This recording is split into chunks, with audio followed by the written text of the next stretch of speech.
আজকের প্রথম খবরটা হলো ওয়াকফ আইন সুপ্রিম কোর্টে শুনানি চলতি সপ্তাহে।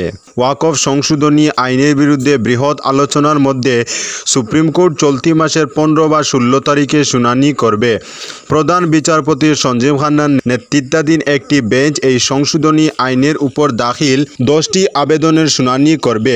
সম্প্রতি রাষ্ট্রপতির অনুমোদনের পর এই আইন কার্যকর হলেও এটির বিরুদ্ধে বিভিন্ন দল ও সংগঠন আবেদন করেছে, যা রাজ্য ও কেন্দ্রের মধ্যে একটি গুরুত্বপূর্ণ সংবিধানীয় লড়াইয়ের সূচনা করেছে।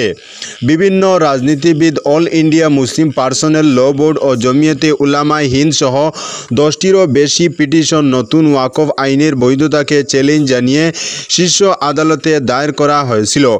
আইনজীবীরা জানিয়েছেন, আবেদনগুলি 15 বা 16 এপ্রিল একটি বেঞ্চে শুনানির জন্য তালিকাভুক্ত করা হতে পারে, যদিও এটি এখনও শীর্ষ আদালতের ওয়েবসাইটে প্রতিফলিত হয়নি। 7 এপ্রিল প্রধান বিচারপতি সঞ্জীব খান্নার নেতৃত্বাধীন বেঞ্চ জমিয়তে উলামায়ে হিন্দের পক্ষে উপস্থিত প্রবীণ আইনজীবী কপিল সিব্বলকে আবেদনগুলি তালিকাভুক্ত করার বিষয়টি বিবেচনা করার আশ্বাস দেয়।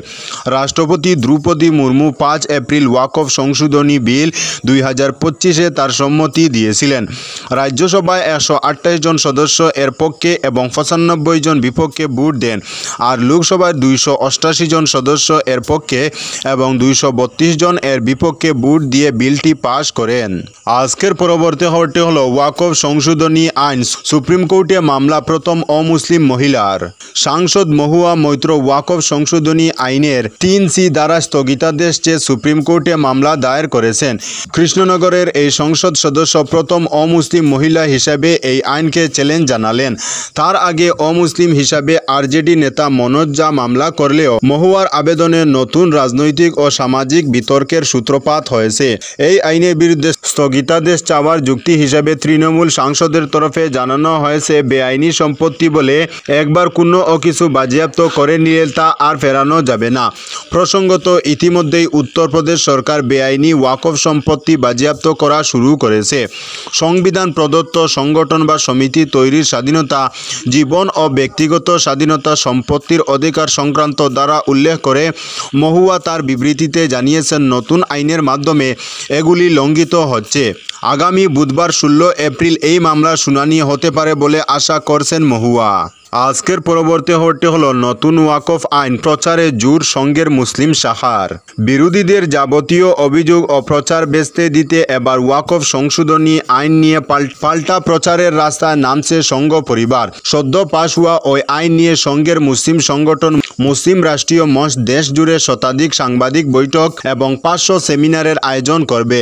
মঞ্চের মেন্টর ইন্দ্রেশ কুমার বলেন, নতুন ওয়াকফ আইন নিয়ে যে সমস্ত ভ্রান্ত ধারণা এবং গুজব রয়েছে সেগুলি দূর করতে আমরা বদ্ধপরিকর। ওই আইনের সুবিধা যাতে সবার কাছে পৌঁছয় সেই কথা প্রচার করবে মুসলিম রাষ্ট্রীয় মঞ্চ। এই আইন মুসলিমদের আত্মসম্মান, ন্যায় এবং সমানাধিকারকে আরও মজবুত করবে। ওয়াকফ সম্পত্তির অপব্যবহার রুখতে নতুন আইনটি সাহায্য করবে বলেও দাবি করেছে সংঘের মুসলিম সংগঠনটি। ইতিমধ্যেই ওয়াকফ সংশোধনী আইনকে চ্যালেঞ্জ জানিয়ে সুপ্রিম কোর্টে এখনও পর্যন্ত 15টি মামলা দায়ের হয়েছে। তার মধ্যে কংগ্রেস, এআইএমআইএম, আরজেডি, ডিএমকে প্রভৃতি বিরোধী রাজনৈতিক দল যেমন রয়েছে, মুসলিম পার্সোনেল ল বোর্ডও রয়েছে।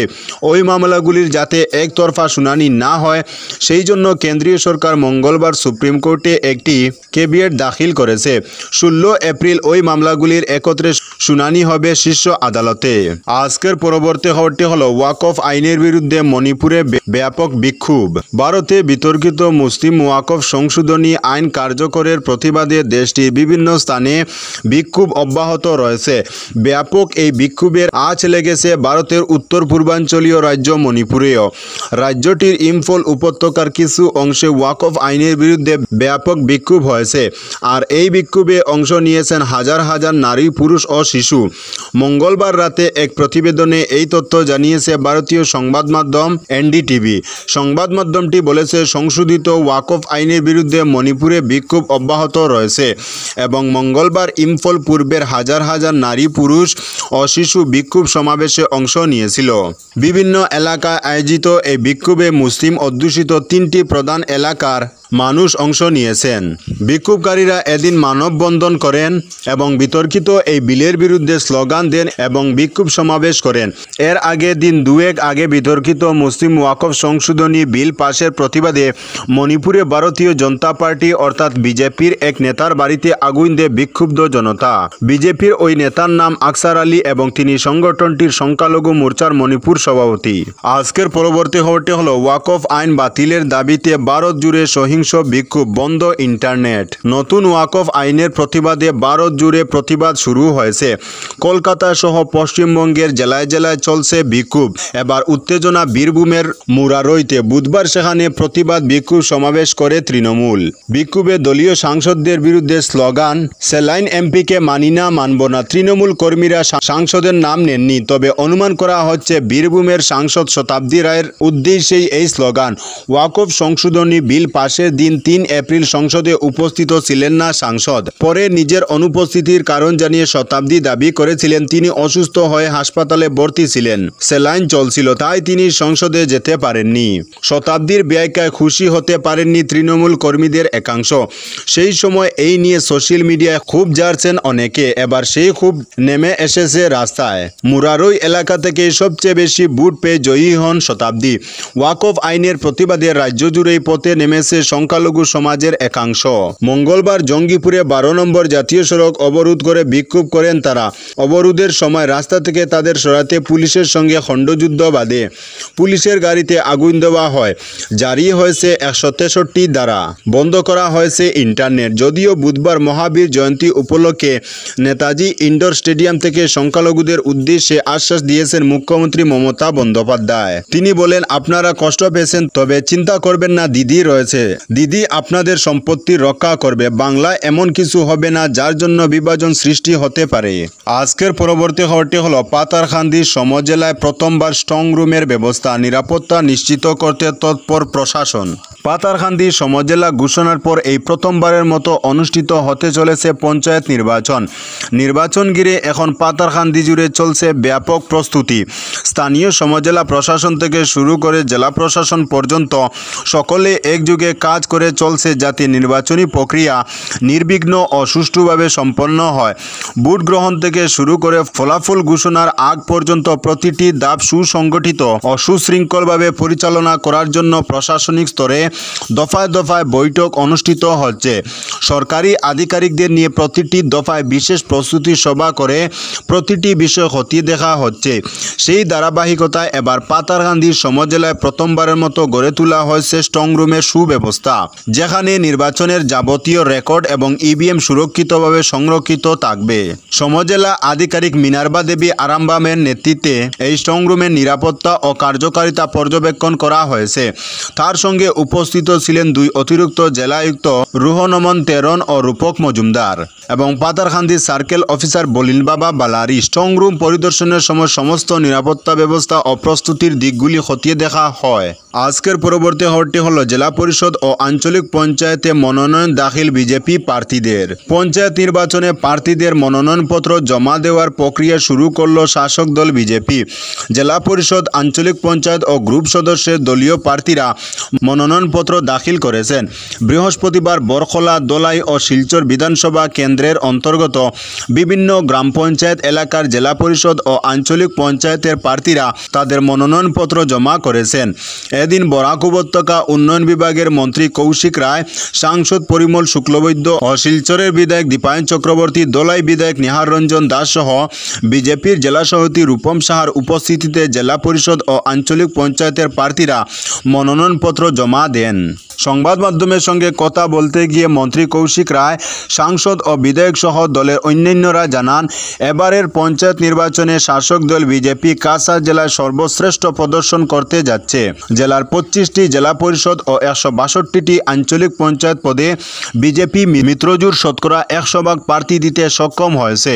জেলার 25টি জেলা পরিষদে 23টিতে বিজেপি প্রতিদ্বন্দ্বিতা করবে এবং 2টিতে মিত্রজোট এজিপি লড়াই করবে।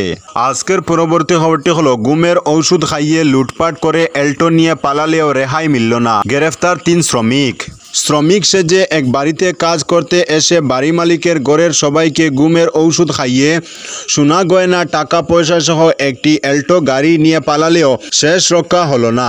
সেলফোনের লোকেশন ট্র্যাক করে 3 চোরকে যোরহাট জেলার তিতাবর থানা এলাকা থেকে গ্রেফতার করে নিয়ে এলো লক্ষ্মীপুর পুলিশ। এই ঘটনা সংঘটিত হয়েছে গত 31 মার্চ লক্ষ্মীপুর থানার অন্তর্গত লালং চতুর্থ খণ্ড মোরাগাং গ্রামে। গাড়ি মালিক রিয়াজউদ্দিন চৌধুরী জানিয়েছেন তিনি আগরকাঠের ব্যবসা করেন। কিছুদিন আগে হুজাই থেকে সাব্বির আহমেদ ও তার স্ত্রী আনোয়ারা বেগম তার বাড়িতে এসে বলে যে তারা খুব ভালো আগর তৈরির কাজ করতে পারে। তাদের কথা শুনে তিনি তাদের শ্রমিক হিসাবে বাড়িতে রাখেন। তারা কাজও শুরু করে। ঈদের 2 দিন আগে সাব্বির তাকে বলে তার এক ছোট ভাই আছে এবং সে তার থেকেও ভালো আগরের কাজ করতে পারে। তার কথা শুনে তিনি তাকেও নিয়ে আসতে বলেন। পরের দিনই এসে হাজির হয় ছোট ভাই শোয়েব আলম। ঈদের দিন রাতে খুশির মধ্যে দিয়ে সাব্বিরের স্ত্রী আনোয়ারা বেগম বাড়ির মালিক রিয়াজউদ্দিনের পরিবারের সকল সদস্যদের পকোড়া তৈরি করে খাওয়ায়। এই পকোড়া খেয়ে সবাই অচেতন অবস্থায় ঘুমিয়ে পড়েন। সকালে চেতনা ফিরে ঘুম থেকে উঠে দেখেন তাদের ঘরের আলমারি খোলা, টাকা সোনার গয়না এবং তাদের ASY 7080 নম্বরের অ্যাল্টো গাড়িটি নেই তাদের কাজের শ্রমিক সাব্বির, আনোয়ারা এবং শোয়েব। তারা তাদের মোবাইলের সিম খুলে ফেলে দিয়ে অন্য সিম লাগায় এবং হোয়াটসঅ্যাপ কল করে বাড়ি মালিক রিয়াজউদ্দিনকে বলে 50,000 টাকা দিলে তবে তার গাড়িটি ফেরত দেবে। রিয়াজউদ্দিন সঙ্গে সঙ্গে লক্ষ্মীপুর থানায় এসে সাব্বির, আনোয়ারা ও শোয়েবের বিরুদ্ধে মামলা করেন। মামলার তদন্ত শুরু করে SI লক্ষ্যজিৎ দাস তাদের ফোন লোকেশন ট্র্যাক করে হদিস বের করেন। সঙ্গে সঙ্গে তিতাবর থানার পুলিশের সঙ্গে যোগাযোগ করে এদেরকে পাকড়াও করতে সমর্থ হয়। মঙ্গলবার এক মহিলা সহ ধৃত 3 গাড়ি চোরকে লক্ষ্মীপুরে নিয়ে আসেন তদন্তকারী পুলিশ অফিসার। উল্লেখ্য, এর আগেও সাইবার ক্রাইমের মাধ্যমে মানুষের ব্যাংক অ্যাকাউন্ট থেকে টাকা আত্মসাৎ সহ চুরির অপরাধে জেল খেটেছে অপরাধীরা। বুধবার লক্ষ্মীপুর পুলিশ তাদের আদালতে সোপর্দ করেছে। ধৃত মহিলা সহ 3 জনই অন্তরাজ্য গাড়ি চুর চক্রের সদস্য বলে ধারণা পুলিশের। আজকের পরবর্তী খবরটি হলো বেইলি সেতু ভেঙে খালে সিমেন্ট বোঝাই লরি। সড়ক যোগাযোগ বিচ্ছিন্ন হয়ে পড়ল দামসরা খেদাসরা এলাকায়। বৃহস্পতিবার দুপুর দিকে দামসরা থেকে খেদাসরা যাওয়ার মূল সড়কে থাকা বেইলি সেতু ভেঙে খালে পড়ল একটি 12 চাকার সিমেন্ট বোঝাই লরি। দুর্ঘটনায় ওই সড়কে যান চলাচল সম্পূর্ণভাবে বন্ধ হয়ে পড়েছে, তবে হতাহতের কোনো খবর পাওয়া যায়নি। আজকের পরবর্তী খবরটি হলো এজিপির দাবি মেনে আসাম বিশ্ববিদ্যালয়ের ছুটির তালিকায় বিহু। লুরিনজ্যোতি গগৈদের অসম জাতীয় পার্টির দাবি মেনে আসাম বিশ্ববিদ্যালয়ের ছুটির তালিকায় বহাগ বিহুকে যুক্ত করল। নতুন বিজ্ঞপ্তি প্রকাশ করে রেজিস্ট্রার প্রদোষ কিরণ নাথ বুধবার জানান, আগামী 15 এপ্রিল বাংলা নববর্ষ ও বহাগ বিহু উপলক্ষে আসাম বিশ্ববিদ্যালয় এবং তার অনুমোদিত কলেজগুলি বন্ধ থাকবে। এর আগে লুরিনের দল আসাম বিশ্ববিদ্যালয়ের ছুটির ক্যালেন্ডারে বহাগ বিহুর উল্লেখ না থাকায় অসন্তোষ প্রকাশ করে। সভাপতি লুরিনজ্যোতি গগৈ ও সাধারণ সম্পাদক জগদীশ ভুইয়া বলেন, অসমের জাতীয় উৎসব বিহু, এর সঙ্গে রাজ্যের মানুষের আবেগ জড়িয়ে রয়েছে। আসাম বিশ্ববিদ্যালয়ে আসাম চুক্তির সুফল বলে দাবি করে তারা বলেন, এরপরই এই প্রতিষ্ঠানে বহাগ বিহুর মতো উৎসবের গুরুত্ব না পাওয়া বড় বেদনার। আজকের পরবর্তী খবরটি হলো পাম্পে তেল ভরে হুন্ডাই গাড়ির মালিক হয়ে গেলেন যুবক। গাড়িতে পেট্রোল ভরে আরও এক গাড়ির মালিক হয়ে গেলেন ইকবাল হোসেন বরবুইয়া নামে এক ব্যক্তি। তিনি রামনগরের মেসার্স বরাক ফিলিং স্টেশন থেকে পেট্রোল ভরেছিলেন গাড়িতে। সে সময় চলছিল জিও পেট্রোল বড় SUV জিতো স্কিম, আর ইকবাল হোসেন বরবুইয়া ওই সময় তার গাড়িতে পেট্রোল ভরেছিলেন। এ সুযোগে তিনি SUV গাড়ির মালিক হয়ে যান। বুধবার আনুষ্ঠানিকভাবে তার হাতে হুন্ডাই গাড়ি তুলে দেওয়া হয়। 2024 সালের সেপ্টেম্বর থেকে 2025 সালের জানুয়ারি পর্যন্ত জিও পেট্রোল বড় SUV জিতো স্কিমের সময়কাল ছিল। আজকের পরবর্তী খবরটি হলো প্যালেস্তাইনে গণহত্যা, ভারতের প্রতিক্রিয়া নিয়ে তীব্র সমালোচনা করলেন পিনাকি ভট্টাচার্য। ফিলিস্তিনের গণহত্যার প্রতিবাদে ইউরোপ সহ সারা পৃথিবী প্রতিবাদে যখন উত্তাল, তখন বর্বর গণহত্যাকারী ইসরায়েলের পক্ষে ভারতে মিছিল করছে বিজেপি। তাদের এই প্রতিক্রিয়া নিয়ে এবার মুখ খুললেন আলোচিত অনলাইন অ্যাক্টিভিস্ট পিনাকি ভট্টাচার্য। মঙ্গলবার ইউটিউবে এক পোস্টে ভারতের এমন প্রতিক্রিয়া নিয়ে মন্তব্য তুলে ধরেন তিনি। পিনাকি বলেন, প্যালেস্তাইনে গণহত্যার বিরুদ্ধে সারা দুনিয়ায় প্রতিবাদ মিছিল হচ্ছে। সম্ভবত সবচেয়ে বেশি ইসরায়েল বিরোধী মিছিল হচ্ছে ইউরোপ আর আমেরিকায়, কিন্তু ভারতে এই গণহত্যার প্রতিক্রিয়া বেশ ইন্টারেস্টিং। গাজায় গণহত্যার প্রতিবাদে এই সপ্তাহে কলকাতায় এক এক মিছিলে যাদের হাতে প্যালেস্তাইনের জাতীয় পতাকা ছিল তাদেরকে পুলিশ আটক করে সেই মিছিল ছত্রভঙ্গ করেছে। বিজেপি শাসিত ভারতীয় রাজ্যগুলোতে তো মানুষ ভয়ে প্রায় প্যালেস্তাইনের প্রতি কোনোভাবে সংহতি দেখাতে পারেনি। অন্যদিকে পশ্চিমবঙ্গেই কাকিনাড়াতে ইসরায়েলের জাতীয় পতাকা নিয়ে কিছু হিন্দু মিছিল করেছে, স্পষ্টতই গাজায় গণহত্যার সমর্থনে। ওইটি ছিল আসলে রামনবমীর মিছিল। আমরা জানি যে ভারতে আজকাল রামনবমীর মিছিলে অংশগ্রহণকারীদের সাথে বন্দুকসহ অন্যান্য অস্ত্রশস্ত্র থাকে। মাঝে মাঝে রামনবমীর মিছিল থেকে মুসলমানদের মসজিদ মাজারের উপর আক্রমণও করা হয়। এমন ভিডিও আমরা সোশ্যাল মিডিয়াতে অনেক দেখেছি। ভারতের অনেক নাগরিক তাদের আজন্ম শত্রু মুসলমানদের নিধনে আর তাদের দুর্দশা দেখে আনন্দিত হয়ে সেইটার উদযাপন করে। এই ভারত কি সভ্য দুনিয়ার মধ্যে অন্তর্ভুক্ত? আজকের পরবর্তী খবরটি হলো, ফিলিস্তিনকে স্বাধীন রাষ্ট্রের স্বীকৃতি দিতে যাচ্ছে ফ্রান্স। আগামী জুন মাসে নিউ ইয়র্কে জাতিসংঘের কনফারেন্সে ফিলিস্তিনকে স্বাধীন দেশ হিসাবে ঘোষণা করতে পারে ফ্রান্স, এমনটা জানিয়েছে ফ্রান্সের প্রেসিডেন্ট ইমানুয়েল ম্যাক্রো। বুধবার অর্থাৎ 9 এপ্রিল ফরাসি সংবাদ মাধ্যম ফ্রান্স 5 টেলিভিশনে এক বক্তব্যে তিনি একথা জানিয়েছেন। ইমানুয়েল ম্যাক্রো বলেন, আমাদের অবশ্যই ফিলিস্তিনকে স্বীকৃতির দিকে যেতে হবে এবং এটি আমরা কয়েক মাসের মধ্যেই করব। আমাদের লক্ষ্য হলো জুনে সৌদি আরবের সঙ্গে জাতিসংঘের কনফারেন্সে নেতৃত্ব দেওয়া, যেখানে আমরা একাধিক দেশের নেতাদের সঙ্গে বসে ফিলিস্তিনকে রাষ্ট্র হিসেবে স্বীকৃতি দেওয়ার বিষয়টি চূড়ান্ত করতে পারব। ফ্রান্সের প্রেসিডেন্ট বলেন, আমি কাউকে খুশি করার জন্য এটি করছি না, আমি এটি করব কারণ আমি মনে করি এক সময় এটি সঠিক হবে এবং আমি একটি যৌথ গতিশীলতাতে যুক্ত হতে চাই, যেটিতে যারা ফিলিস্তিনকে সমর্থন করে তারা এর বদলে ইসরায়েলকে স্বীকৃতি দেবেন, যেটি তাদের অনেকেই করেন না। আজকের পরবর্তী খবরটি হলো, গাজায় আবাসিক ভবনে ইসরায়েলি বিমান হামলা, নিহত অন্তত 38 জন। ফিলিস্তিনের অবরুদ্ধ গাজা ভূখণ্ডে একটি আবাসিক ভবনে বিমান হামলা চালিয়েছে ইসরায়েল। এতে কমপক্ষে 38 জন নিহত হয়েছেন। নিহতদের মধ্যে নারী ও শিশুও রয়েছেন। আহত হয়েছেন আরও বহু সংখ্যক মানুষ। গত 18 মার্চ গাজায় নতুন করে ইসরায়েলি হামলা শুরু হওয়ার পর থেকে প্রায় 1500 জন ফিলিস্তিনি নিহত হয়েছেন। বৃহস্পতিবার 10 এপ্রিল এক প্রতিবেদনে এই তথ্য জানিয়েছে বার্তা সংস্থা আনাদুলু। তো বন্ধুরা, আজকের জন্য এতটুকু। পরবর্তী কোনো নতুন ভিডিওতে দেখা হবে, তখন অবধি ধন্যবাদ।